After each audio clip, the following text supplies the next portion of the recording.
सुनीत कौशिक जी। राधे राधे। राधे राधे महाराज जी। महाराज जी, क्या ज्यादा पूजा करना भी हानिकारक होता है? हम आपके सामने बैठे हैं, जिंदगी ही पूजा है। हानिकारक है? आप क्यों आए हो? आपकी शरण में है, नहीं तो क्यों, हमारे में क्या है? भक्ति भाव है, पूजा है। हाँ, तो आप ये समझो, तो ज्यादा पूजा हानिकारक कैसे हो सकती है? हानिकारक पाप कर्म होता है, हानिकारक हिंसा होती है, हानिकारक बेविचार है, हानिकारक जुआ है, हानिकारक शराब है। भगवान की पूजा हानिकारक हो सकती है? कैसी बात करते हैं? कैसे कैसे कैसे ये बात कैसे मतलब दिमाग पे आई?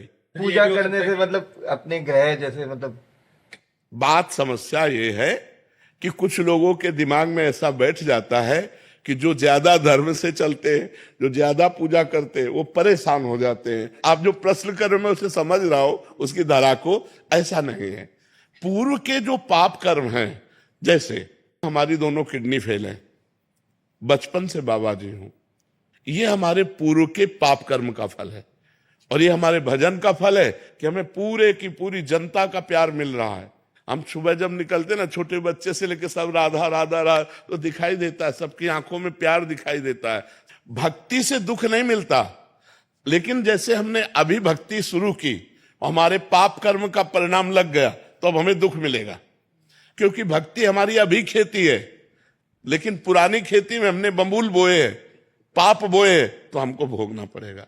जैसे बड़े बड़े संतों को भोगना पड़ता है।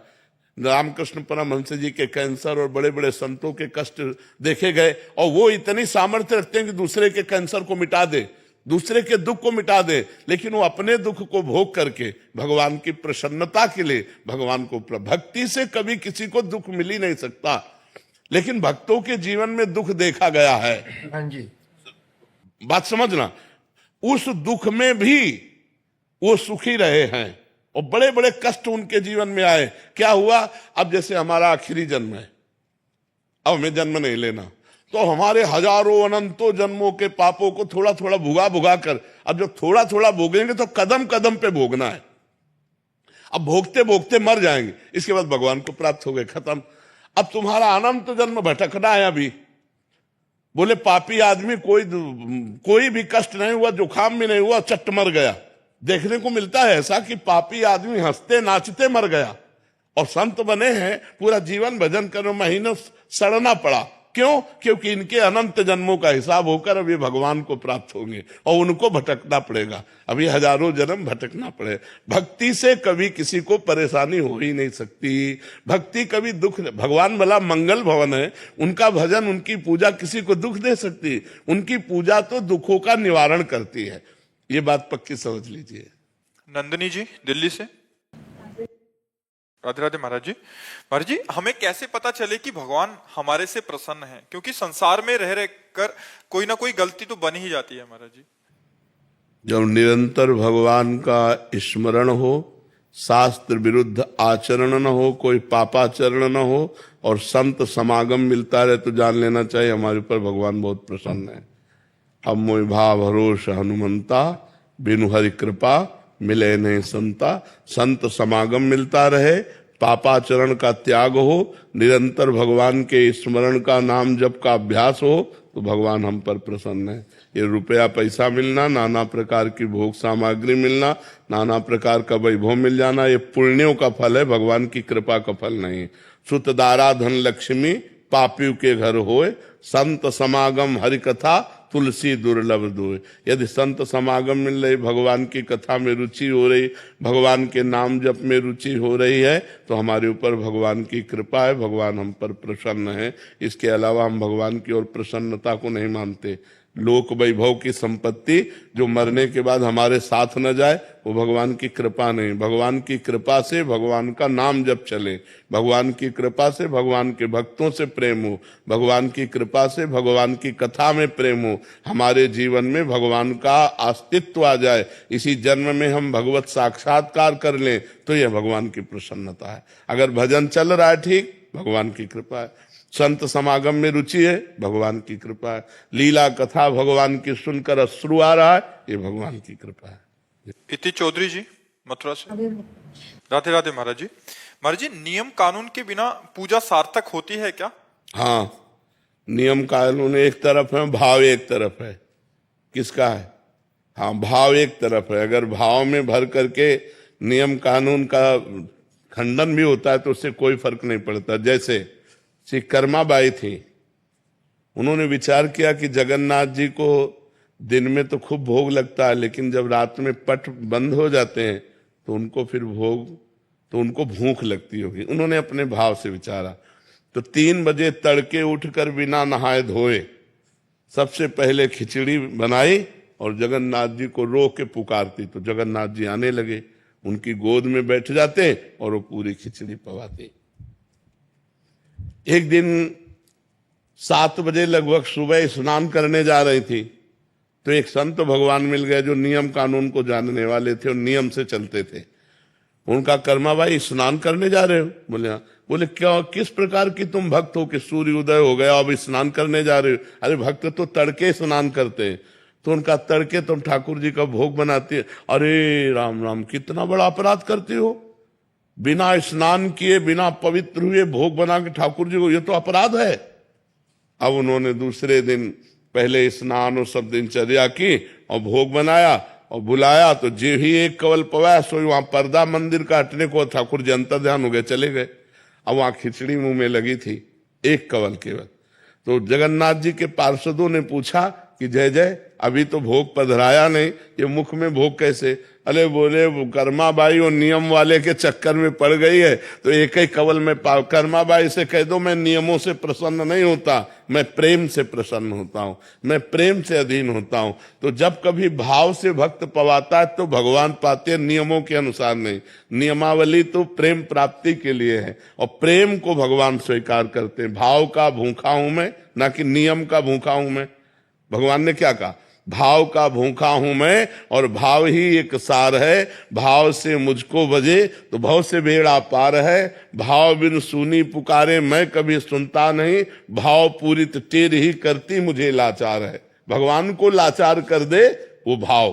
तो भाव की प्राप्ति होती है जब संयम नियम पूर्वक भजन करता चला जाए, लेकिन सेवा में प्रधानता भाव की होनी चाहिए, नियम की नहीं। इसके बाद ये चढ़ना, इसके बाद ये चढ़ना, एक नियम की तरह पूरा हो गया, भाव तुम्हारा बना नहीं। और अगर खूब उत्साह है अंदर, जैसे अपने छोटे लाडले बच्चे को पवाना है, रोटी दाल सब्जी खीर पुआ जो भी बनाए और बड़े भाव से गए, तो भगवान उससे प्राप्त पाते हैं। बोले, भगवान कहते हैं पत्रम पुष्पम फलम तोयम ये में भक्ता प्रेक्षति। एक चुल्लू जल, एक तुलसी दल, एक फल या एक फूल भाव से मुझे समर्पित कर दिया जाए तो मैं उसे खा लेता हूं। भाव ही प्रधान है, नियम के द्वारा भाव की पूर्ति होती है। अगर भाव नहीं है तो नियम का कोई महत्व नहीं है। अनिरुद्ध शर्मा जी। राधे राधे। राधे राधे महाराज जी।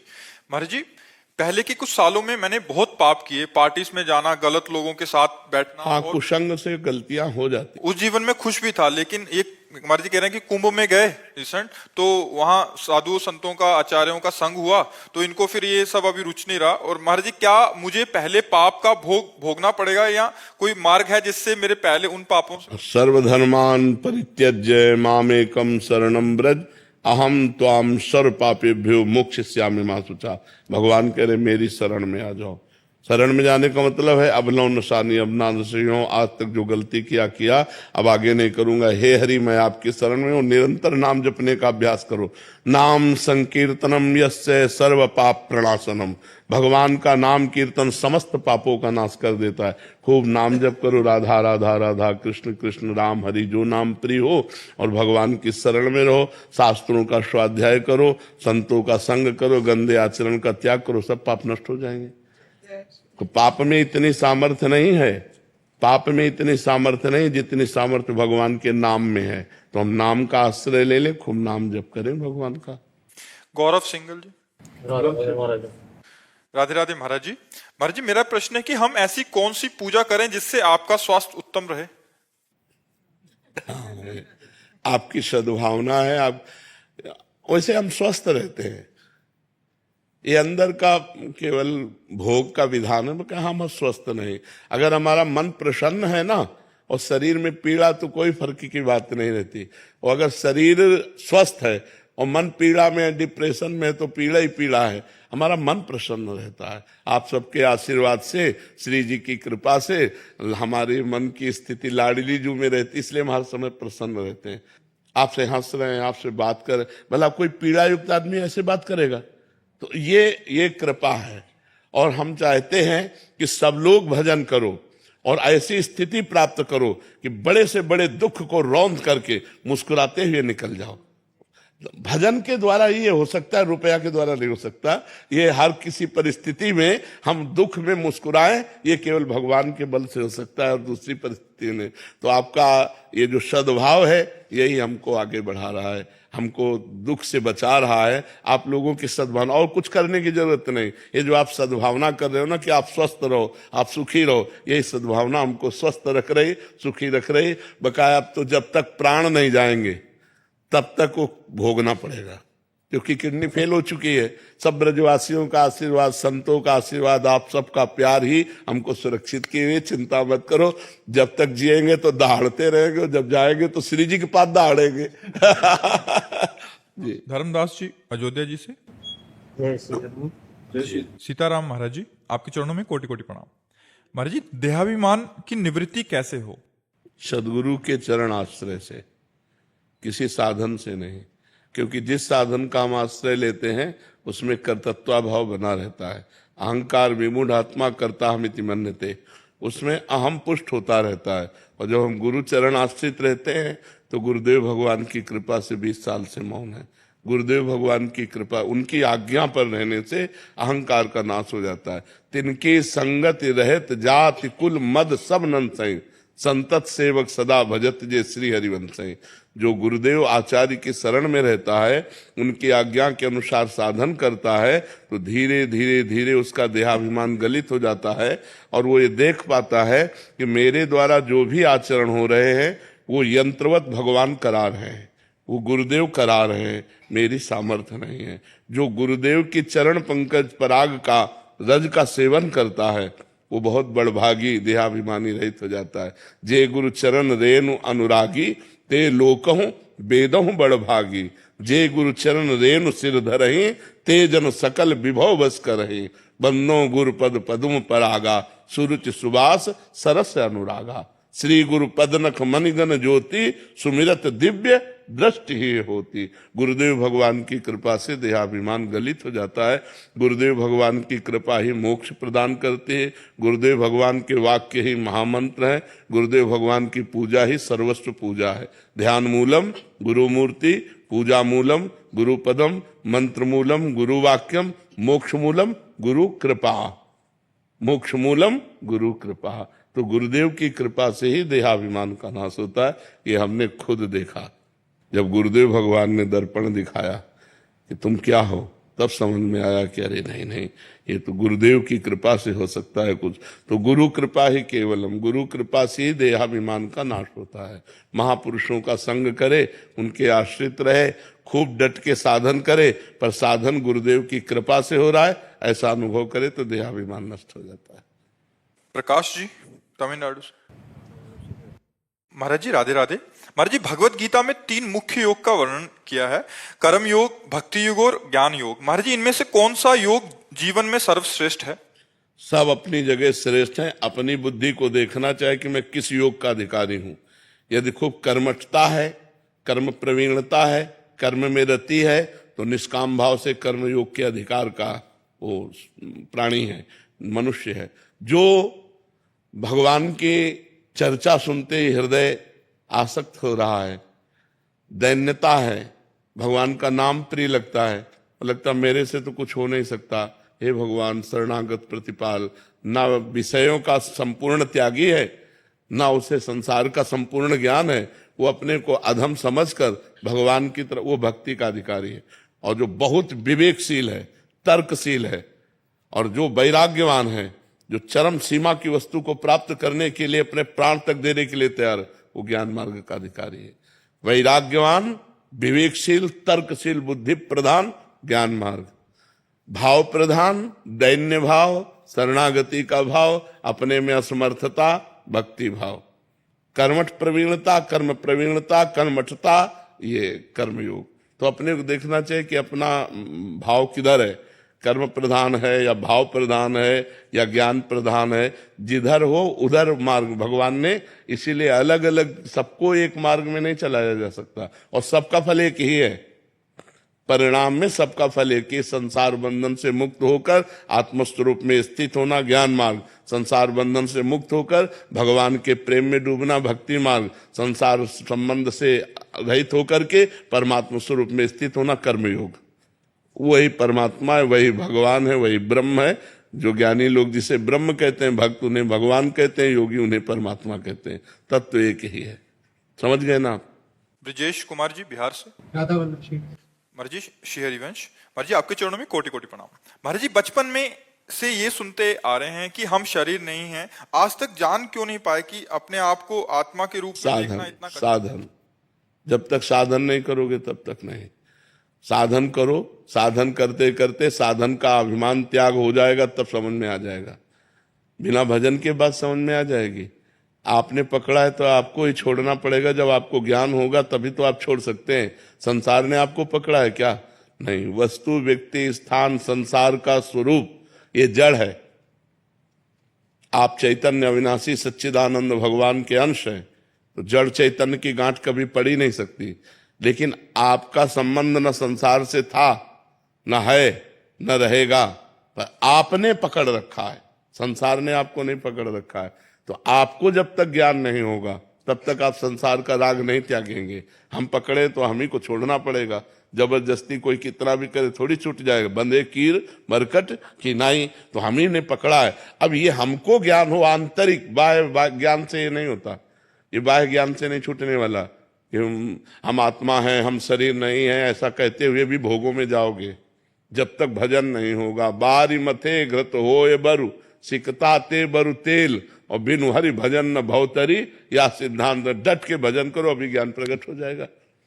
पवित्र आचरण करो, पवित्र भोजन, शास्त्र स्वाध्याय, संयम से रहो, और फिर अपने आप सतमार्ग में बढ़ेगी बुद्धि। और जैसे जैसे बुद्धि बढ़ेगी तो आपको दिखने लगेगा कि ये संसार मेरा नहीं। अच्छा, किसका हुआ है संसार? पूरा जीवन पढ़ लिख करके बड़े पदाधिकारी बने, करोड़ों अरबों रुपए कमाए, मकान बनाया, लड़का बच्चा परिवार, मर गए, एक चौवन्नी पास नहीं, कुछ साथ नहीं जाएगा, तो पूरा जीवन बेकार हो गया ना। अब अगले जब योनि में जाओगे तो इनकी याद रहेगी क्या? जैसे पिछले योनि में हमारा पूरा परिवार सब कुछ था, अब याद है क्या? नया फिर दुकान मकान, फिर ये कब तक चलता रहेगा? अनंत जन्म हो गए यही करते हुए। ये ज्ञान होता है जब भजन करता है जी, तब अरे ये मेरे नहीं है, मैं तो भगवान का हूं, मैं परमात्मा स्वरूप हूं। ये बिना भजन के थोड़ी ज्ञान आ जाएगा।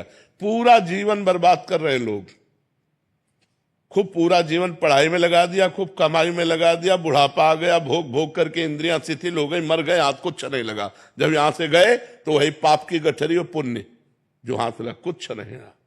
भजन तो किया नहीं। अगर भजन किया तो वही साथ जाएगा, अन्यथा यहां से कुछ। और सब जानते हैं, और जान करके सब अनजान बने हुए। सब उनको लगता है वो मरा, मैं थोड़ी मरूंगा। उनको लगता है उसका छूटा, मेरा थोड़ी छूटेगा, मेरा तो सब मेरे साथ जाएगा। ये जीव का ज्ञान भगवान से विमुख करके दुर्गति कराता रहता है। निपुण जी दिल्ली से। श्री हरि। महाराज जी आपके चरणों में कोटि कोटि प्रणाम। महाराज जी, प्रेम भाव भक्ति या शास्त्र अनुसार भक्ति में किससे ज्यादा अपनापन आएगा? बिना शास्त्र अनुसार भक्ति किए प्रेम भाव प्रकट ही नहीं होता। तस्मात् शास्त्रम प्रमाणम ते कार्य कार्य व्यवस्थित। तो वो दो भाग नहीं है।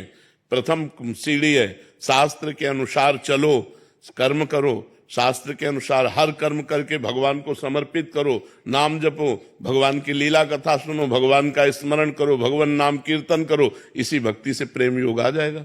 प्रेम ऐसे थोड़ी प्रकट हो जाता है। साधन भक्ति करते करते फिर अनुराग भगवान से प्रकट हो जाता है। जब बहुत समय तक कथा सुने, भगवान नाम कीर्तन करे, शास्त्र मर्यादा के अनुसार चले, तो जब नव लक्षण भक्ति कराही तब तीन प्रेम लक्षणा पाही। नवधा भक्ति का अनुष्ठान करते करते प्रेम लक्षणा भक्ति जागृत हो जाती है। प्रेम लक्षणा स्वयं थोड़ी होती है, भजन नसेनी प्रेम की, प्रेम रूपी ऊंचाई पर चलने के लिए खूब भजन करना पड़ेगा। और भजन न होई संग बिनु भजन बिना नहीं प्रेम, छिन्हू भजन छाड़िए धरिए या ध्रुनेम। बिना भजनानंदी महात्माओं के संग के भजन नहीं होता, बिना भजन के प्रेम नहीं होता। तो तस्मात् शास्त्रम प्रमाणन्ते कार्याकार्यो व्यवस्थित हो, कार्य और अकार्य की व्यवस्था शास्त्र में जो की गई है उसके अनुसार चला जाए और नाम जप किया जाए, कीर्तन किया जाए, भगवत कथा सुनी जाए, भगवत सेवा की जाए, परोपकार किया जाए, तो हमारे अंदर प्रेम लक्षणा भक्ति जागृत हो जाएगी। प्रेम कोई अलग से थोड़ी आता है। और जो हमारे अंदर प्रेम है वही प्रेम समेट करके प्रभु के चरणों में समर्पित करना है। माता में, पिता में, भाई में, बंधु में, रुपया में, मकान में, संसार में, जहां जहां हमारी ममता है, सबकी ममता ताग बटोरी, मम पद मनहि बांधि बर डोरी। भगवान के चरणों में सबकी ममता को समेट करके समर्पित कर दो, खूब नाम जप करो, खूब कीर्तन करो, देखो भगवान से प्रेम हो जाएगा। समझ पा रहे हैं आप? तो ये नहीं कि शास्त्र भक्ति अलग है और प्रेम भक्ति अलग है। शास्त्र भक्ति के अनुसार चलने पर ही प्रेम भक्ति का प्रादुर्भाव होता है। रजत साहनी जी, राधे राधे महाराज जी। महाराज जी, बिहारी जी के दर्शन करते समय क्या करना चाहिए, क्या बोलना चाहिए? कुछ इच्छा हो तो मांगना चाहिए या सिर्फ शुक्रिया करना चाहिए? प्यारे के दर्शन से कुछ मांग प्रकट होती है क्या? जब अपने प्यारे को देखते हैं तो यही लगता है अहो भाग्य, आज सौभाग्य कि मैं आपको देख पा रहा हूं। मैं आपसे क्या मांगू? सबसे बड़ी बात तो आपने दे दी कि अपने समीप बुला लिया और आपको मैं देख पा रहा हूं। बस प्रभु, मैं सदैव जो आपको देख पा रहा हूं यही देखता रहूं, यही चिंतन बना रहे। जब ये देखते रहोगे, चिंतन बना रहेगा, तो दुख पास आएगा नहीं, विपत्ति पास आएगी नहीं। और जिसके हृदय में भगवान का चिंतन होता है, तो जैसे नदियां बिना चाह के समुद्र के पास स्वयं ही जा रही हैं दौड़ती हुई, ऐसे धर्मात्मा भगवत चिंतन करने वाले के पास अपने आप सारी संपत्तियां सुख आती रहती हैं। और जो भगवान से विमुख है, अधर्माचरण करता है, तो बिना बुलाए विपत्तियां उसको घेरे रहती हैं। समस्याएं, चिंता, शोक, भय, ये पाप का फल है। और जब हम भगवान का चिंतन करते हैं, धर्म से चलते हैं, तो सुख, निर्भयता, निशोकता, निश्चिंतता ये हमारे हृदय में छाई रहती है। बिना बुलाए जैसे नदियां समुद्र के पास जाती है, ऐसे धर्मात्मा पुरुष के पास बिना बुलाए समस्त वैभव आ जाता है। तो बिहारी जी दर्शन करने को मिले, बिहारी जी से कहो आपके चरणों में प्रेम हो, आपका नाम स्मरण हो। प्रभु, मैं सदैव जो झांकी देख रहा हूं ये मेरे नेत्रों में बस जाए, ऐसी कृपा करो। ऐसा ये मांगना चाहिए, ऐसी कृपा करो कि ये झांकी कभी हमारे नेत्रों से ना हटे। स्वामी जी महाराज ने एक पद में गाया है, ऐसे ही देखत रहो जन्म सफल कर मानो, प्यारे की भांति भांति के प्राण प्यारे, जुगल किशोरे जानो। ऐसे ही देखत रहो, जन्म सफल करी मानो। जीवन की सफलता क्या है? ऐसे बिहारी जो आप वृंदावन बुलाते रहो, मैं बार बार आपको देखता रहूं, कुंज बिहारी ऐसा नाम जप करता रहूं। इससे बड़ा जीवन में और क्या लाभ हो सकता है? क्या मांगोगे उनसे? जो मांगोगे सब ऐसे ही होगा जैसे चक्रवर्ती सम्राट के पास कोई जाए, गरीब आदमी, और वो बोले प्रसन्न हम हुए, वरदान मांगो, तो कहेगा वरदान 1 साल भैंस का चारा और हमारे खाने पीने की व्यवस्था कर दो, क्योंकि उसकी क्षमता नहीं और मांग ले।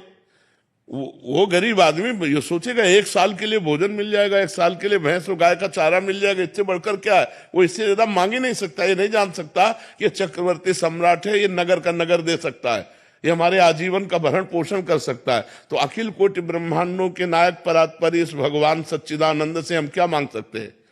बहुत क्षुद्र विषय मांगेंगे, स्त्री मिल जाए, पुत्र मिल जाए, रुपया मिल जाए, पैसा मिल जाए, मुकदमा जीत जाऊं, ये सब क्या है? ये ऐसे जैसे चक्रवर्ती सम्राट से घूस मांगा जाए। ये सब नाशवान पदार्थ है। बिहारी जी से अगर मांगे तो यही मांगे कि आपको जो अच्छा लगे दे दो। हमें अच्छा लगता है आपको देखना, आपका सुमिरन करना, आपको जो अच्छा लगे वो आप दे दो। तो वो अपनी स्थिति से जब देंगे ना तो निहाल कर देंगे। सुदामा जी को दिया बिना मांगे, तो जैसी द्वारिकापुरी वैसी सुदामापुरी बना दी। सुदामा जी मांगते तो कितना मांगते, जब मांगा नहीं तो बिन मांगे अनमांगे आगे आवेगो। बहुत देने वाले दाता हैं, वो निहाल कर देंगे। समझ पाए आप? बिंदा देवी जी बिहार से, राधे राधे महाराज जी। महाराज जी, आप कह रहे हैं कि नाम जब करते हैं तो मन इधर उधर जाता है, पर सत्संग, प्रवचन, लीला, श्रवण इत्यादि करते हैं तो उसमें रुचि आ जाती है। तो महाराज जी नाम आपको बताएं, सत्संग और लीला श्रवण से भक्ति बढ़ती है, पर मन निर्मल होता नाम जप से है। इसलिए सबसे कठिन काम नाम जप है। जहां नाम जप में मन लगाओगे, आप ऐसे कीर्तन सुनो, भजन सुनो या और कुछ करो, मन देखो, मन राजी होने की बात तो देखो, 3 घंटे फिल्म तुम्हारे मन के अनुसार लगी हो तो 1 मिनट का ही नहीं जाएगा, तो उससे मन की निर्मलता थोड़ी हो जाती है। मन राजी होने की खास बात नहीं है, मन को निर्मल करना खास बात। तो नाम है मन को डिलीट करता है। जैसे हम नाम जब शुरू करते हैं तो जे भी मन में जितने भी मैसेज भरे अनंत जन्मों के, वो निकलना शुरू होते, काम क्रोध के, भूत भविष्य के, तो वो सब निर्मल होते। इसलिए नाम जप अत्यंत आवश्यक है। अंदर ही अंदर, अंदर अंदर नाम जप करो, मन लगे ना लगे। भाव कुभाव अनखालसहु, नाम जपत मंगल दिश दसहु। चाहे भाव से, चाहे कुभाव से, चाहे आलस्य से, चाहे जैसे भी नाम जप करे, नाम जपने से 10 दिशाओं में उसका मंगल होता है। मन निर्मल होता है भजन करने से। जितना भजन करोगे उतना ही मन निर्मल होगा, और मन निर्मल होकर जब कथा सुनो तो आंसू आने लगेंगे, भगवान के प्रति भाव बढ़ने लगेगा। तो हमें लगता है थोड़ी देर कथा सुने, थोड़ी देर कीर्तन करे, पर अधिक देर नाम जप करे। नाम जप अत्यंत आवश्यक। बिना नाम जप के तो हमें लगता है मन भगवान में लगेगा ही नहीं। नाम जप जरूर करना चाहिए। कथा वार्ता सुनने में मन लग रहा है, ठीक है, लेकिन मन निर्मल विशुद्ध होगा वो नाम जप करने से। भगवान की कथा से भी निर्मल होता है, भगवान की लीला कथा का पाठ करने से भी निर्मल होता है, लेकिन नाम जप अत्यंत आवश्यक। नाम जप बिल्कुल मन को निर्मल कर देता है। मन की हर बातों को डिलीट करके निर्मल मन भगवान की प्राप्ति का हेतु होता है। इसलिए नाम जप जरूर करना चाहिए। ये नहीं कि हम केवल मोबाइल से सत्संग सुन लिया तो हो गया, नहीं, सत्संग का फल है नाम जप। साधन को हरि भजन है, कै सत्संग सहाय। सत्संग सहायता करेगा, लेकिन मुख्य जो बात है वो भजन है। इसीलिए भजन के बिना विनिश्चितम बदामिते नान्यथा वचांश में हरिम भजनते नरा भव सागर तरंतिते। जो भगवान का नाम जप करते हो निश्चित भव सागर से तर जाते हैं। तो नाम जप जरूर करना चाहिए। संजय गोपाल जी बुलंदशहर से। राधे राधे। राधे राधे महाराज जी। महाराज जी ये कह रहे हैं कि जागरण कीर्तन सुंदरकांड प्रोफेशनली करते हैं, तो महाराज जी कह रहे हैं कि क्या उतना ही पुण्य फल मिलता है जितना अन्य पूजा पाठ करने वालों को मिलता है? अगर रुपया लेते हो तो फिर नहीं मिलेगा, फिर नहीं, बिल्कुल पाई भर पुण्य नहीं मिलेगा, क्योंकि आप उसे बेचते हैं ना। खुली बात समझिए, हम आपसे कह रहे हैं कि हम 1 घंटे सुंदरकांड का पाठ करेंगे, आप 100 रुपया दे, 100 रुपया में हमने बेच दिया। अब वो पाठ का हमें फल नहीं मिलेगा, उसको फल मिलेगा जिसने हमें 100 रुपया दिया है। अब पर्सनल आप अगर बैठ करके पाठ करते, हनुमान जी को सुनाते, तो वो आपका होगा। लेकिन आप रात भर देवी जागरण किए और 5000 रुपया ले आए, तो 5000 में आपने अपने देवी जागरण को बेच दिया, वो आपको पुण्य फल नहीं मिलने वाला। क्योंकि जिसने करवाया है और जो 5000 रुपया दे रहा है, तो रात भर इसी बात के तो 5000 दे रहा है कि आप कीर्तन कीजिए, आप गाइए, इसी बात के 5000 आप ले रहे हैं, तो वो आपका पुण्य नहीं होगा। समझ पा रहे आप? इसलिए पर्सनल भी कीजिएगा, ये तो कीजिएगा ही, लेकिन अपने घर में भी एकांत में बैठ करके सुंदरकांड का पाठ कीजिएगा, थोड़ी देर नाम जप कीजिएगा, जो आपका पर्सनल होगा। समझ पा रहे हैं आप? करिए, जरूर करिए। जीवन की सार्थकता है, अपना भी तो कुछ पुण्य होना चाहिए, अपना भी तो लाभ होना चाहिए।